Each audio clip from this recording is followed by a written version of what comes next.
warahmatullahi wabarakatuh. Selamat pagi, halo Sobat Adiatma dan pemirsa yang ada di rumah. Kembali lagi bersama kami di acara Infus, informasi seputar kesehatan. Pada pagi hari ini kita di studio telah hadir narasumber dua orang wanita cantik dan super hebat dari Poli Psikiatri. Perkenalkan, narasumber yang pertama adalah Dr. Ratih Widayati SPKJ dan Dr. Reti Supiyarti SPKJ. Halo dokter. Halo Dokter Dwita, selamat pagi juga. Sehat selalu, semangat sehat. Baik. Alhamdulillah, semangat sehat selalu. Ya, betul. Selalu semangat. Selalu Ya. harus. Pada pagi hari ini kita akan membahas tentang peringatan skizofrenia sedunia, tepatnya di tanggal 24 Mei. Mari kita langsung bahas dengan narasumber kita yang oke. Kita mulai dari Dr. Ratih. Dokter, kenapa diperingati Hari Skizofrenia itu pada tanggal 24 Mei, dokter? Kalau alasannya bahwa pada saat ini memang tanggal 24 Mei dari WHO menetapkan bahwa sebagai Hari Skizofrenia Sedunia itu dengan catatan karena penderita skizofrenia ini saat ini memang sangat banyak, yaitu lebih dari 20 juta penduduk dunia itu menderita skizofrenia. Dan yang saat ini harus menjadi fokus perhatian kita semua bahwa di Indonesia ini menduduki peringkat pertama, Dr. Dwita. Jadi peringkat pertama untuk penderita skizofrenia di seluruh dunia. Nah, itu kenapa kemudian kita ditetapkan bahwa 24 Mei ini untuk memberikan support, memberikan dukungan kepada penderita, kemudian kepada keluarga dan masyarakat tentang pemahaman penderita skizofrenia itu sendiri. Iya. Ya. Kita coba belajar dari awal ya, dokter, untuk mengetahui sebenarnya skizofrenia itu apa ya, dokter? Oke, jadi kurang lebihnya untuk memahamkan masyarakat biar paham ya, bahwa skizofrenia itu salah satu gangguan jiwa dan merupakan salah satu gangguan jiwa yang memang berat. Kita tahu bahwa gangguan jiwa itu kan tidak semua berat, dari yang ringan sampai yang berat.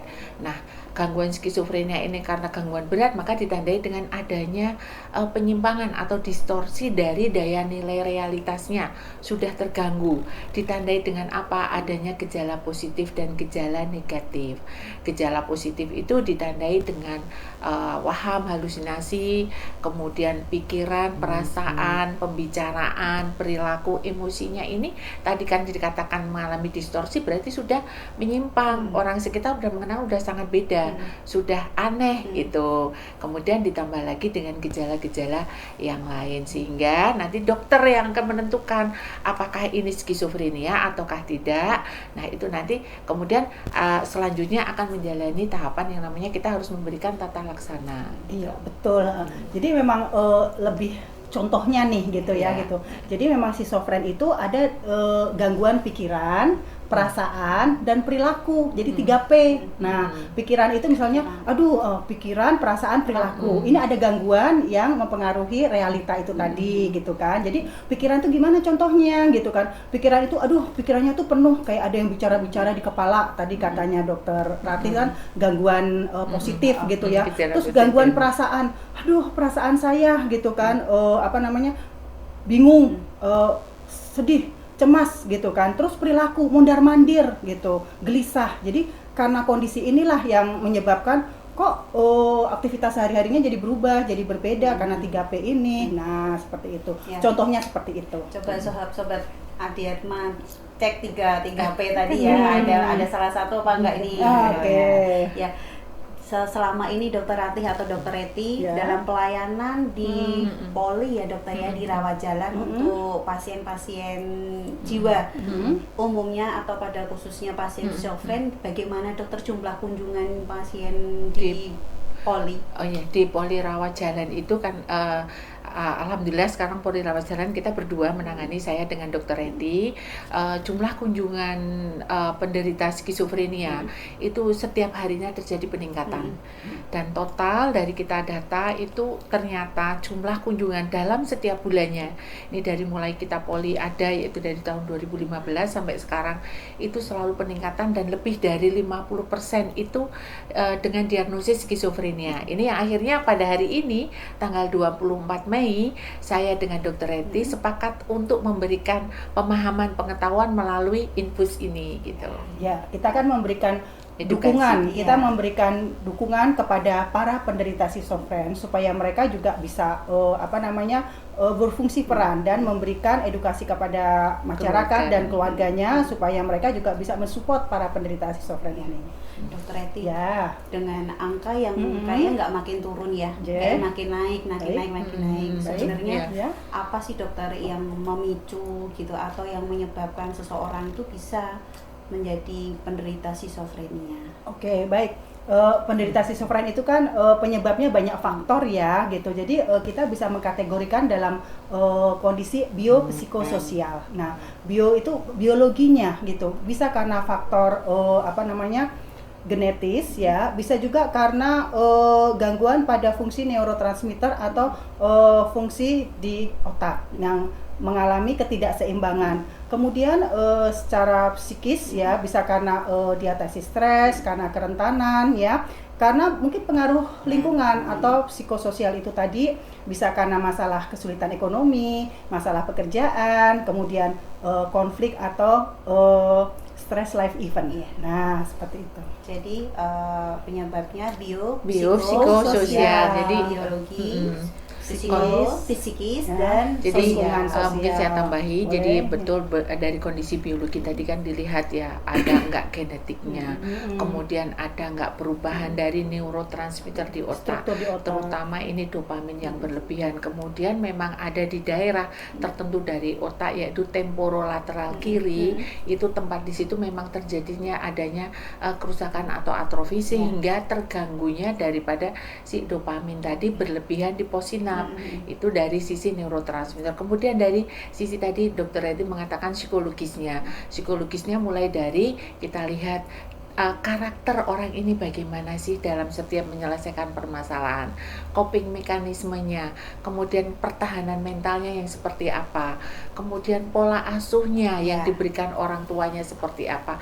Ini mempengaruhi kondisi psikologi seseorang. Kemudian lingkungan itu baik lingkungan keluarga, lingkungan tempat tinggal, lingkungan sekolah maupun lingkungan tempat bekerja, itu sangat berperan mempengaruhi sehingga seseorang bisa menjadi terganggu, menjadi sakit, menjadi skizofrenia yang kita bahas hari ini.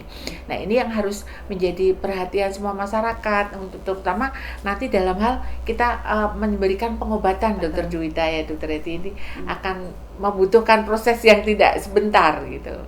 Ya, selanjutnya ya Dokter Reti ya, masyarakat awam biasanya kita kalau masyarakat tuh kenanya tuh misal orang gila gitu. Apakah pengertian orang gila ini bisa disamakan dengan penderita skizofren, dokter? Jadi begini, sebenarnya orang gila itu adalah istilah masyarakat saja. Karena masyarakat melihat bahwa orang dengan tadi 3P, pikiran, perilaku, kemudian pembicaraan, perasaannya sudah terganggu sehingga dia seolah-olah sudah tidak mengenal lingkungannya. Kalau yang kategori yang sangat berat, memang dia bahkan mungkin terganggu sampai mungkin di pinggir jalan, dia sudah nggak inget dirinya, nggak inget keluarganya, dia lupa semuanya. Ini yang istilahnya memang skizofrenia yang sangat berat, yang tidak pernah mendapatkan tata laksana pengobatan. Itulah pentingnya kenapa dengan kita memberikan edukasi ini, harapannya masyarakat mengenali tanda-tanda gejala daripada gangguan jiwa, terutama skizofrenia ini, agar segera membawa ke rumah sakit atau ke fasilitas kesehatan terdekat sehingga mendapatkan tata laksana. Kenapa? Karena semakin cepat mendapatkan tata laksana, terutama dalam hal pengobatan, maka prognosisnya atau angka harapan membaiknya itu akan lebih besar. Karena apa? Penderita skizofrenia ini tidak melulu usianya sudah tua, tidak, bahkan lebih muda banyak gitu. Berarti deteksi dini itu lebih baik ya, Iya, lebih cepat, iya. lebih baik daripada mengobati. Iya, betul Dokter Duhida. Makanya lebih cepatlah diperbaiki, jangan sampai ada stigma tadi tentang gila gitu ya. Nah, tadi gila itu begini, kamu orang siapa sih yang mau dibilang gila? Nggak ada kan? Nggak ada. Nah begitu. Tapi tadi gini, gila tuh sama nggak dengan schizofren gitu. Kadang-kadang schizofren itu kita nggak familiar di masyarakat gitu. Terus apalagi kalau kita ada kode internasionalnya kan F20. Nah beberapa orang tahu ya. Terus saya didiagnosa schizofrenia gitu kan, schizofrenia. Tapi saya kan nggak gila ya dok ya. Nah seperti itu. Jadi memang sebisa mungkin janganlah kita mengatakan itu orang gila gitu, enggak ya, itu stigma. Jadi lebih baik kalau di masyarakat sekarang begini aja, kita sebut dengan ODGJ, orang dengan gangguan jiwa. Itu lebih halus dan lebih bisa diterima gitu ya. ODGJ itu sebelumnya ada ODMK, orang dengan masalah kesehatan jiwa. Nah seperti itu.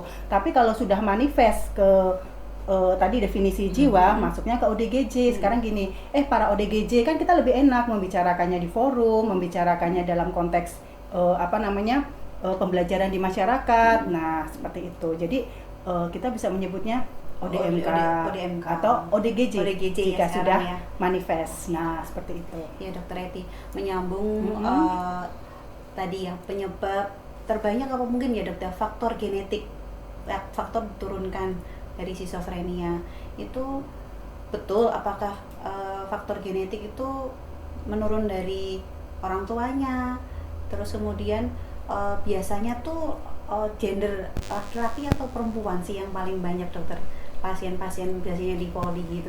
Oke, kalau kita melihat faktor genetis, kita tidak bisa langsung secepat itu mendiagnosa. Kita melakukan wawancara, kita melakukan pemeriksaan, kemudian kita juga melakukan anamnese kepada pasien dan keluarganya. Nah, setelah kita mendapatkan informasi yang lengkap gitu kan, kita bisa melihat, kita bisa menegakkan diagnosa, kemudian apakah ini faktor genetis gitu. Jadi misalnya riwayat keluarga gitu. Nah itu kan bisa kita perlu kita tanyakan.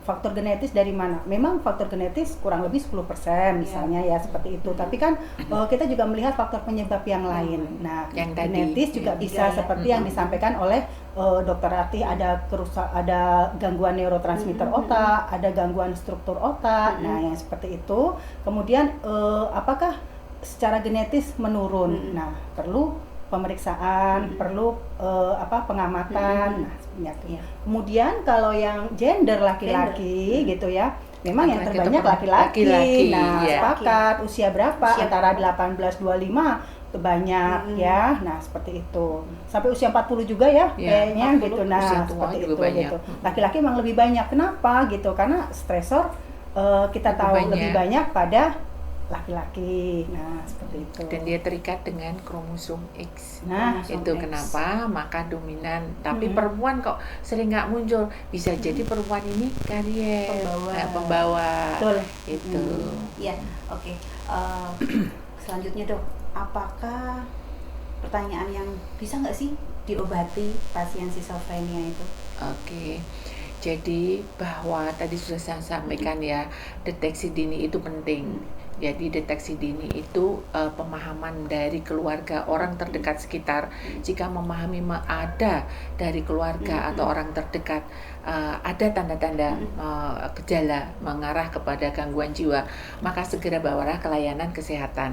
Nah, pentingnya ini pengobatan ini, maksudnya pemberian pengobatan ini harapannya akan cepat terjadinya perbaikan, karena kita tahu bahwa orang menderita skizofrenia itu ada gangguan dalam fungsi, fungsi terutama fungsi peran, kemudian fungsi sosial, kemudian fungsi perawatan diri dan penggunaan waktu luang. Yang paling banyak itu terganggu. Pertama adalah fungsi peran atau fungsi pekerjaannya. Kalau masih sekolah ya fungsi dari pendidikannya. Anak ini menjadi mungkin tidak mau sekolah, pindah sekolah. Nah, ini harus sudah menjadi perhatian dari orang tua. Jangan kemudian anak kok mulai sudah nggak mau sekolah, ngambek, sampai ada yang pasien itu sampai 3 bulan tidak sekolah dibiarkan, ini harusnya sudah mendapatkan pertolongan gitu. Semakin cepat kita memberikan tata laksana pengobatan, maka prognosis angka perbaikannya akan jauh lebih baik. Kemudian berapa lama meminum obat tergantung dari onset, pertama kali dia sakit kapan, kemudian lamanya dia menderita ini sudah berapa lama, apakah di rumah udah diderita bertahun-tahun baru dibawa ke layanan kesehatan, ataukah mungkin baru sebentar kemudian mendapatkan tata laksana pengobatan. Itu yang mempengaruhi lama dan sebentarnya pengobatan gitu. Jadi lama pengobatannya itu masih tidak terus umur hidup, tidak ya dokter? Tidak. Kita akan melihat dulu kondisinya. Apalagi ilmu kedokteran itu sekarang kan sangat maju, ditemukan obat-obat terbaru, dan banyak pasien-pasien dengan obat-obat terbaru ini bisa fungsinya kembali sama seperti ketika dia sebelum sakit, bisa bekerja, bisa sekolah. Itu yang harus menjadi pemahaman di masyarakat bahwa sakit ini bisa diobatin gitu. Kemudian Dokter Eti selama ini mengobati pasien-pasien skizofrenia, ada kesulitan apa? Misal untuk pasien-pasien yang datang ke poli atau selama ini pengalamannya tuh? Kesulitannya itu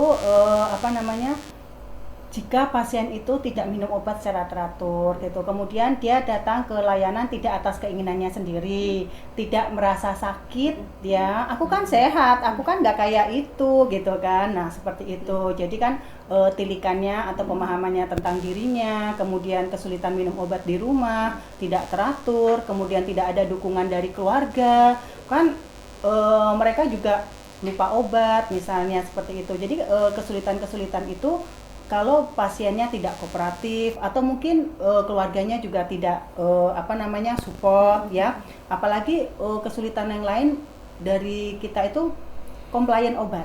Nah misalnya efek obat tidak nyaman untuk mereka, nggak mau lagi berobat, nggak enak, tidur terus gitu, padahal komplain obat itu bisa dibicarakan, nah seperti itu gitu. Jadi efek sampingnya bagaimana menghindarinya, nah seperti itu. Jadi memang bisa kita lihat dari beberapa sisi ya. Dari tadi itu bisa kita lihat dari sisi penderitanya, kemudian dari keluarga, bagaimana dukungan support sistem keluarga ini terhadap penderita itu sendiri. Yang dari penderita sendiri kesadaran dulu, yang dokter tadi sampaikan, tilikan, kesadaran bahwa saya sakit, saya butuh obat, dan saya tahu penyebab saya sakit ini apa, maka ke depan saya juga akan menghindari penyebab itu. Namanya memodifikasi, sehingga angka kesembuhan akan lebih tinggi, lebih baik. Kemudian support keluarga bagaimana? Keluarga selalu mengingatkan untuk minum obat teratur. Kemudian untuk compliance efek samping itu memang paling tidak mengenakan untuk pasien dan sering akhirnya menjadi alasan penolakan pasien untuk pengobatan. Semakin pasien ini sering bolong-bolong, artinya obatnya tidak teratur, maka sakitnya menjadi resistensi terhadap pengobatan itu sendiri, dan itu yang menjadi penyulit kami di Poli Rawat Jalan dalam memberikan tata laksana kepada pasien-pasien penderita gangguan jiwa, terutamanya yang skizofrenia lah. Ini yang membutuhkan dukungan, jadi tidak dari pasien saja, tapi pasien dan keluarga terdekat untuk ikut mengawasi, memberikan dukungan, motivasi, sehingga dia bisa kembali berperan di masyarakat gitu. Upayanya untuk meyakinkan baik ke pasiennya, dok, bisa bekerja, bisa sekolah, itu gimana? Gimana motivasi ya supaya dia tuh sadar. Tapi memang mungkin itu tantangan ini kesulitan kami berdua untuk menyadarkan bahwa saya sakit, saya harus minum obat, ya gitu ya dok. Betul. Oke. Kemudian dari Dokter Ratih atau ya bersama-sama dok dari psikiater, untuk harapannya dok kepada pasien-pasien penderita skizofrenia sendiri, dan untuk misal dukungan dari keluarga atau mungkin teman terdekat untuk ini bareng-bareng, kan nggak bisa berjalan sendiri ya, kita memang harus support full gitu. Dari dokter psikiater, harapan untuk pasien penderita skizofrenia gimana dok? Jadi begini, kalau kami menyikapinya begini, bahwa semua orang itu bisa menderita sakit, sakit itu bisa sakit fisik, bisa sakit jiwa. Semua dua-duanya ini perlakuannya harusnya sama. Tapi selama ini masyarakat masih kita sebut menstigma, memberikan label negatif kepada orang yang menderita gangguan jiwa, terutamanya skizofrenia. Nah, labeling ini yang harusnya saat ini masyarakat memahami tidak perlu memberikan. Semua pengobatan itu sama, mau sakit fisik, mau sakit jiwa itu butuh pengobatan. Hanya memang kita tegaskan poin di sini menjadi titik perhatian bahwa pengobatan jiwa itu memang tidak seperti mengobati batuk pilek. Itu selalu kita tanamkan bahwa pengobatan ini butuh waktu yang lama, butuh kesungguhan, komitmen untuk minum obat teratur. Tujuannya agar dia bisa pulih sempurna, kembali seperti sebelum dia sakit, bisa bekerja kembali ataupun bisa sekolah kembali ya. Itu kemudian kesulitan yang lain itu dukungan dari masyarakat tadi. Nah, itu artinya keluarga ini memperhatikan betul, kemudian tidak ada diskriminasi yang tadi saya berikan labeling, kemudian sebenarnya bisa bekerja atau tidak. Orang menderita skizo ini yang selalu saya dengan Dr. Edi itu meyakinkan ke mereka bahwa Anda bisa bekerja, jangan khawatir, bisa sekolah, bisa aktivitas sosial, bisa olahraga, bahkan olahraga pun bisa begitu. Mungkin dari Dr. Edi ya nambahin. Mereka harapan kita sebagai psikiater sih ya gitu kan, paling enggak para penderita skizofrenia itu bisa diterima di lingkungannya, dimanapun, di keluarga atau di lingkungan sekitar rumahnya gitu ya, lingkungan pekerjaan atau lingkungan pendidikannya. Kemudian juga jangan dikucilkan, nah seperti itu gitu kan ya, diajaklah untuk bermasyarakat ya, dan perlakukan sama ya gitu, karena dukungan penuh itu penting ya. Penderita skizofren itu nggak kelihatan kalau dia diobati dengan baik dan teratur gitu ya, nggak seperti yang ODGJ yang kita lihat lah yang di jalan-jalan itu ya. Kalau yang di jalan itu karena mungkin tidak mendapat pengobatan, tidak mendapat dukungan ya. Tapi kalau seorang penderita skizofren ya, dia minum obat secara teratur, mendapatkan dukungan dari caregiver ya, kita sebut sebagai caregivernya, keluarga, lingkungan support itu caregivernya ya, mereka mampu kok bekerja, beraktivitas, dan mereka bisa bekerja, berkarir, berumah tangga ya gitu, semua bisa. Tapi memang syaratnya harus minum obat secara teratur dan mereka memahami tanda dan gejala dirinya. Jadi pada saat mereka kok ngedrop ya dok, kemarin saya tuh bingung mondar-mandir, mulai ada halusinasi lagi, obat saya di rumah udah habis gitu kan misalnya ya, oke, berobat lagi ke layanan kesehatan seperti itu ya gitu. Berarti mungkin intinya adalah deteksi dini ya. Deteksi dini. Mungkin kalau bagi teman-teman yang di rumah, kalau misal mungkin merasa ada tanda dan gejala yang sudah dirasa ke arah gangguan kejiwaan, tidak perlu ragu ya dok untuk segera berkonsultasi, datang ke layanan terdekat. Di Rumah Sakit Dr. Adiatma MPH itu terbuka dan siap melayani pastinya sepenuh hati. Ya, dokter, ada closing statement apa untuk hari ini dalam memperingati Hari Skizofrenia Sedunia dok? Jadi closing statement hari ini adalah bahwa berikanlah perlakuan yang sama, kemudian perhatian, dukungan kepada penderita skizofrenia. Kemudian untuk penderita skizofrenia, jangan takut untuk datang berobat dan Anda bisa bekerja kembali. Kemudian untuk layanan di rumah sakit saat ini, kami di Rumah Sakit Tugu Rejo berdua dengan Dr. Eti sedang mengembangkan di Rumah Sakit Adiatma, itu sedang mengembangkan layanan baru dalam bentuk layanan telemedicine untuk masyarakat. Karena kan sekarang semua serba online nih, belanja aja online ini. Nah, sekarang pun karena kami dokter psikiater berdua, kami bisa memberikan layanan untuk istilahnya layanan yang emergency konsultasi sebelum mereka mungkin takut untuk dibawa berobat, apa yang harus dilakukan di rumah seperti itu. Tapi tunggu openingnya nanti openingnya akan ditunggu tunggu openingnya opening soon officially.